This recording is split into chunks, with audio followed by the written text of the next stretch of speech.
अफगानिस्तान पर भारत का master stroke. अमेरिकी खुफिया एजेंसी के चीफ और रूस के एनएसए को एक साथ बुलाया दिल्ली। चीन पाकिस्तान में मची खलबली।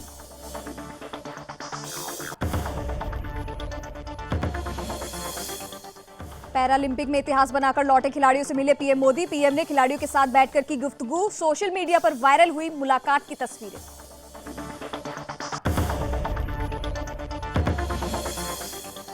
सूरत प्रशासन की मनमानी आई सामने। अवैध बताकर सूरत महानगर पालिका ने तोड़ा मंदिर। मजार को नहीं लगाया हाथ। रोता रहा मंदिर का पुजारी, लेकिन नहीं माना प्रशासन।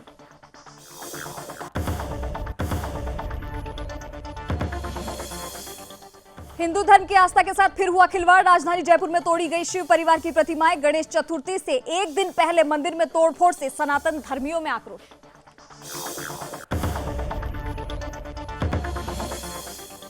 महाराष्ट्र में गणेश उत्सव पर भक्तों को पंडालों में जाने की नहीं मिली अनुमति। ठाकरे सरकार ने जारी किए दिशा निर्देश। गणेश भक्तों को ऑनलाइन कराए जाएंगे दर्शन।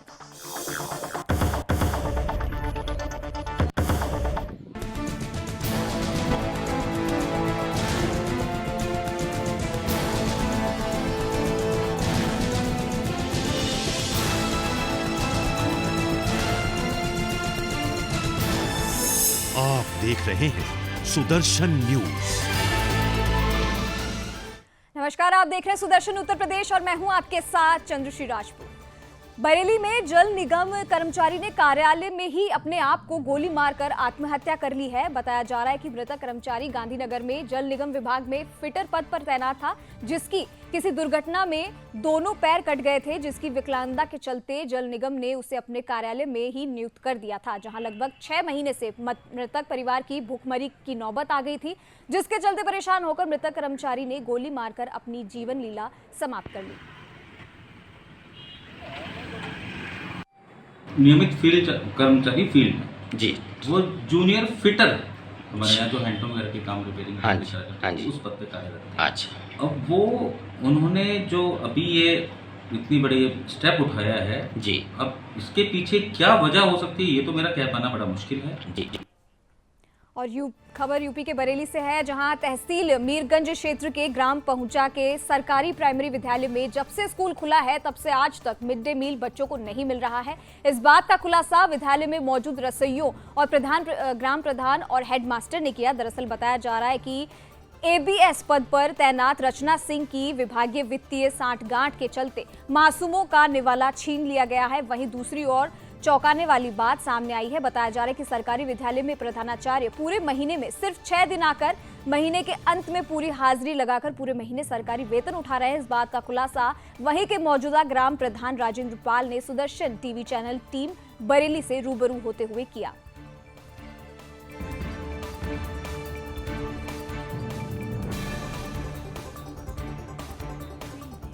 खबर यूपी के बुलंदशहर से आ रही है, जहां अखिल भारतीय व्यापारी सुरक्षा फोरम में जिलाधिकारी कार्यालय पहुंचकर डीएम को ज्ञापन सौंपा है। इस कड़ी में व्यापारियों ने टूटी सड़कों के खिलाफ प्रदर्शन किया। इस ज्ञापन में व्यापारियों ने सड़कों की हालत बेहाल होने का जिक्र किया। साथ ही कहा कि यहां पर पैदल चलना भी मुश्किल होता है। वहीं ऐसी बदहाल सड़कों पर डिवाइडर लगा दिए गए हैं, जिसके चलते लोगों को और भी ज्यादा परेशानियों का सामना करना पड़ रहा है।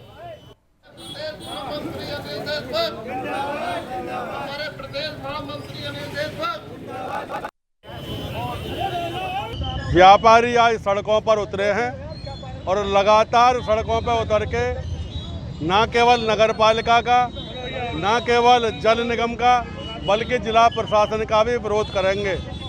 हमने कल निर्णय किया था मुख्य कोर कमेटी की मीटिंग में, जब तक ये व्यवस्थाएं सही नहीं होंगी हर सप्ताह व्यापारी सड़कों पर उतरेंगे।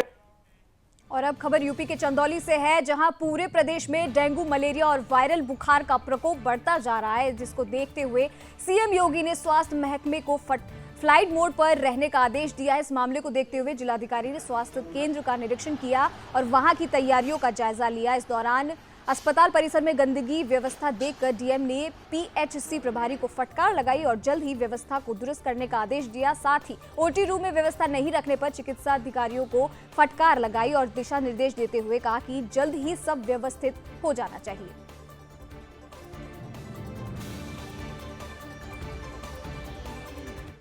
मेरे द्वारा समीक्षा की जा रही है। कल की गई समीक्षा में ये पाया गया कि मलेरिया डिपार्टमेंट के द्वारा विशेष रूप से डिस्ट्रिक्ट मलेरिया ऑफिसर और मलेरिया इंस्पेक्टरों के द्वारा शिथिल कार्रवाई की गई है, उसका प्रभावी पर्यवेक्षण नहीं किया गया है। सोर्स रिडक्शन के लिए टीमें को सही तरीके से डिप्लॉय नहीं किया गया है। इसमें गंभीर कमियां जो परिलक्षित हुई हैं, इन चारों अधिकारियों को प्रतिकूल प्रविष्टि प्रदान की गई है। तो वहीं पूरे उत्तर प्रदेश में इस समय डेंगू तेजी से पांव पसार रहा है। इसको देखते हुए उत्तर प्रदेश स्वास्थ्य विभाग ने अस्पतालों को अलर्ट किया है। लखनऊ के लोकबंधु अस्पताल में भी डेंगू से प्रभावित मरीजों की संख्या में इजाफा हो रहा है। लोकबंधु अस्पताल में 11 मरीजों को भर्ती किया गया है। वहीं वायरल फीवर से प्रभावित लोगों में आने का क्रम भी जारी है। फिलहाल अस्पताल प्रशासन मरीजों की देखरेख में लगा है, जिसके चलते किसी भी मरीज की मृत्यु फिलहाल नहीं हुई है।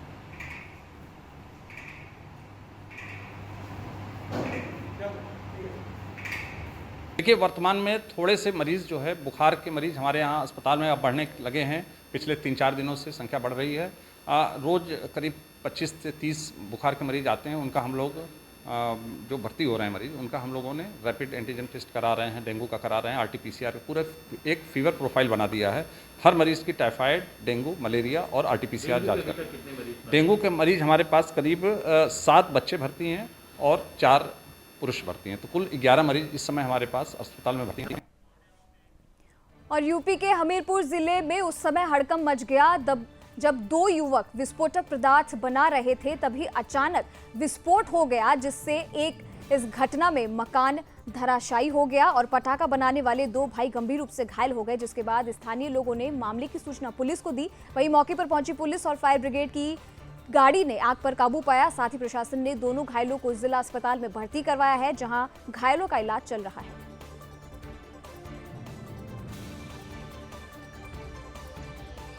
यमुना नदी के किनारे एक सुरक्षित स्थान पर एक कमरा बना हुआ था, जिसमें पटाखे का व्यवसाय करने वाले लाइसेंसी अपना काम करते थे। आज जब उन्होंने कमरा खोला तो उसमें 2 बोरियां गिरी, जिसके कारण विस्फोट हुआ। और विस्फोट में 2 भाई ब्रिजेंद्र गुप्ता और ज्ञानंद गुप्ता, ये लोग। और ललितपुर के सांसद अनुराग शर्मा के थाने परिसर में भूमि पूजन करके ऑक्सीजन प्लांट का फीता काटकर शुभारंभ किया। बता दें कि तीसरी लहर के मद्देनजर प्रधानमंत्री की केयर फंड से 1000 लीटर का ऑक्सीजन प्लांट लगाया गया। सांसद ने कहा कि यह हमारी सरकार की प्राथमिकता में से एक है। साथ ही उन्होंने कहा कि ऑक्सीजन प्लांट लगाए जाने से शहर में कम से कम लोगों को स्वास्थ्य खराब होने पर ऑक्सीजन मुहैया कराया जा सकेगा। इस दौरान सांसद, मंत्री, विधायक, बीजेपी पदाधिकारी, जिला अधिकारी मौजूद रहे। सालों से प्रयास करा जा रहा है कि यहाँ पे नए दमकल आ जाएं, ऐसे ही कालबेट में हो जाए और ऐसे ही मेहरौनी में हो जाए। तो उसके लिए भी ये भी प्रयासरत है। मैं आशा करता हूँ कि अभी जल्दी से जल्दी हो जाएगा। SP साहब से भी मैंने आग्रह किया है और DG साहब को भी वहाँ पे बोल के आया था मैं लखनऊ में। फायर ब्रिगेड की गाड़ियों की काफ़ी कमी है सर। वो वही मांगे गए, दमकल फायर ब्रिगेड ही मांगे गए हैं। आशा करते हैं कि कराने के लिए हाँ। और उत्तर प्रदेश के जनपद मुरादाबाद में एक युवक ने शादी न होने की वजह से नाराज होकर फांसी लगाकर आत्महत्या कर ली, जिसके बाद परिजनों ने मामले की सूचना पुलिस को दी। वहीं मौके पर पहुंची पुलिस ने मामला दर्ज कर मामले की जांच में जुट गई है।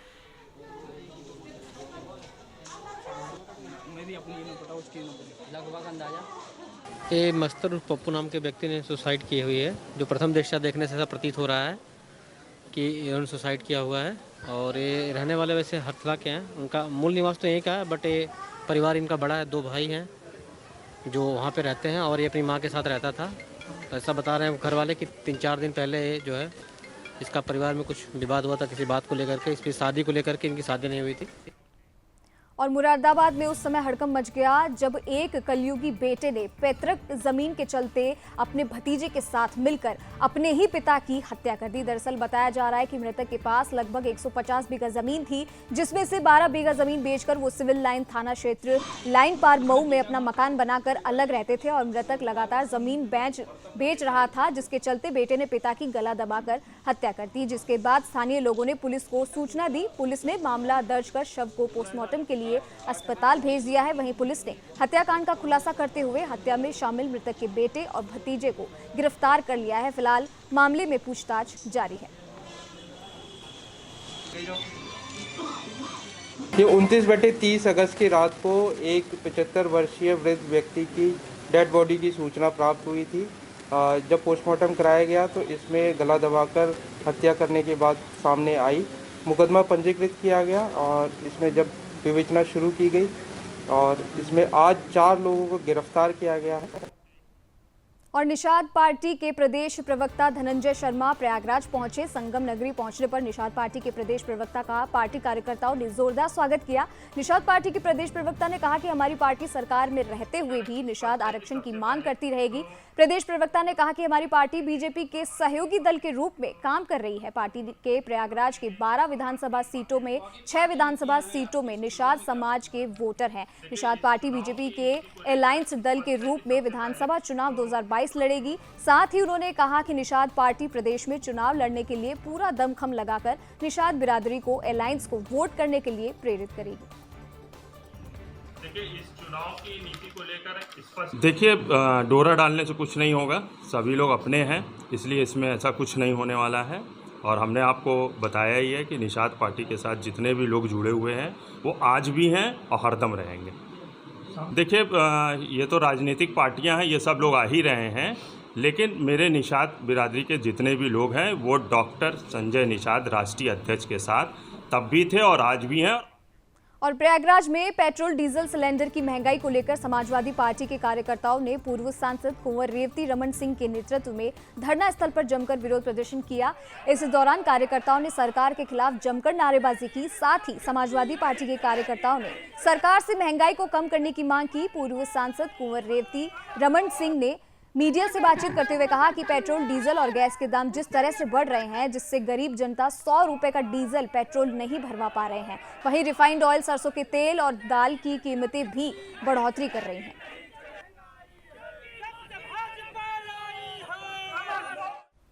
और अब खबर यूपी से सीतापुर से है, जहां योगी सरकार के सतत प्रयास और निर्देशों के बावजूद भी गौवंशों को प्रदेश भर में बुरा हाल है। बता दें कि तालगांव ग्राम सभा में स्थित गौशाला में अनेकों गौवंश दम तोड़ रहे हैं, जिसके पश्चात भी अभी तक प्रशासन की तरफ से कोई पुख्ता समाधान नहीं निकाला जा सका है। आपको बता दें, तालगांव ग्राम सभा की गौशाला पहले भी सुर्खियों में आ चुकी है, जहां गौवंशों की दुर्दशा और उनकी मृत्यु का प्रकरण कई बार सामने आ चुका है और इसके पश्चात भी प्रशासन की आंखें बंद है।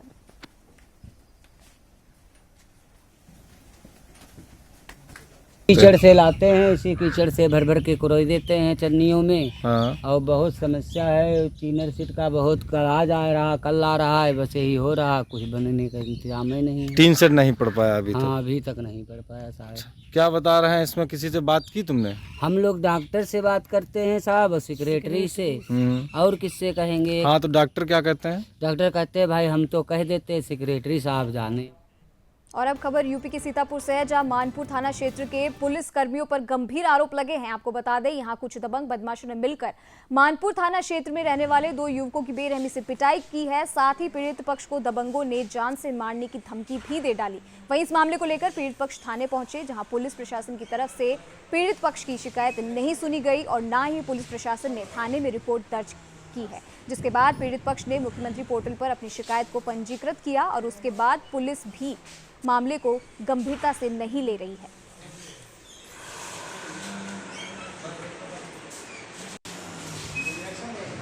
विमल चंद शुक्ला, उनका लड़का पृथ्वीपाल शुक्ला, जो हल्का माइंडली डिस्टर्ब है, वो जा बेजा गालियाँ देने लगा।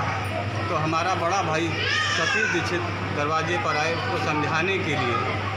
तो उन लोगों ने, घर के सभी सदस्यों ने मिल करके उनको पकड़ लिया, मारने का प्रयास करने लगे। हम जब दौड़ करके आए तो वो हमको लाठी डंडों से और कुछ हथियार भी उनके हाथ में थे, ये नहीं हम समझ पाए, इतने में हम बेहोश होकर के गिर गए। फिर पुलिस आई, हमको उठा करके विश्वास। और प्रधानमंत्री के संसदीय क्षेत्र वाराणसी में कमिश्नरी प्रणाली लागू हो चुका है। ऐसे में आए दिन नए नए चीजों का, नए कार्यालयों का आधारशिला रखा जाता है। इसी क्रम में बदमाशों को अतिशीघ्र सजा हो, जिसके चलते गैंगस्टर कोर्ट का निर्माण हो रहा है, जो कि जल्द ही बनकर तैयार हो जाएगा। वहीं additional commissioner of police Subhash Chandra Dubey ने मीडिया से बात करते हुए कहा कि कमिश्नरेट सिस्टम आने के बाद हर चीजों का फिर से आकलन करते हुए जरूरी चीजों का आयाम दिया जा रहा है, जिससे कमिश्नरेट में पुलिस की जिम्मेदारी बढ़ गई है, जिसको देखते हुए गैंगस्टर कोर्ट का निर्माण किया जा रहा है, जिसमें क्राइम करने वाले बदमाशों को जल्द से जल्द सजा मिल पाएगी।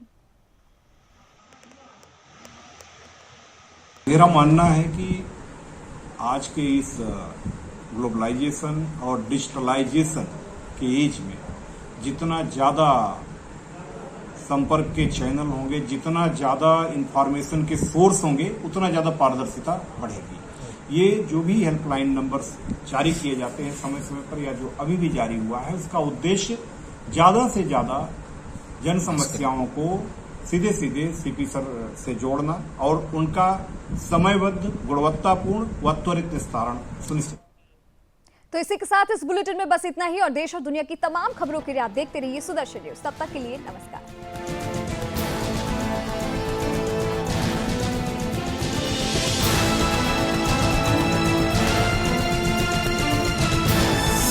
आप देख रहे हैं सुदर्शन न्यूज।